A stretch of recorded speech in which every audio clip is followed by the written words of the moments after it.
presented by Ram Kavi Raja Official। सैया तो हर ले तो छोरी माँ सरस्वती रिकॉर्डिंग स्टूडियो लालबंदी। सैया तो हर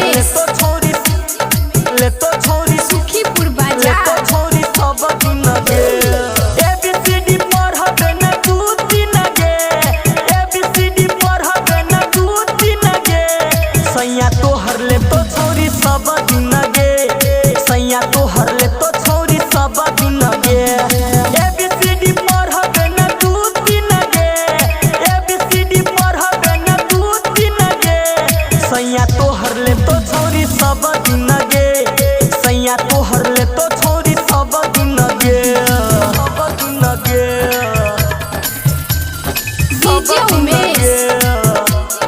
सैया तो हर ले तो सुखीपुर बाजार सब दिन गे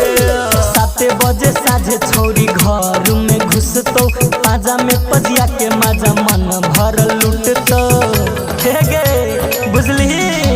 तो 7 बजे साझे छोरी घर में घुसतो पाजा में पजिया के मजा मन भर लुटतो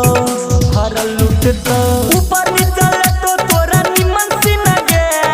ऊपर नीचे ले तो तोरा निमन सिन गे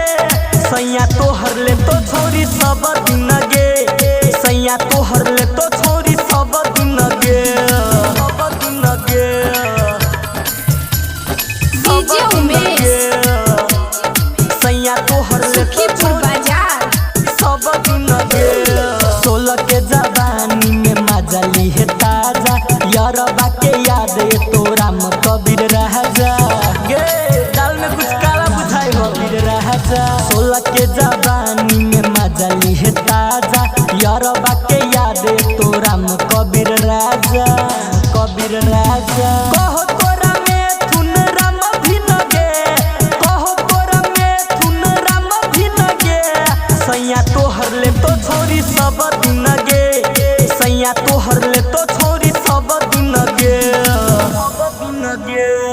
माँ सरस्वती रिकॉर्डिंग स्टूडियो लालबंदी।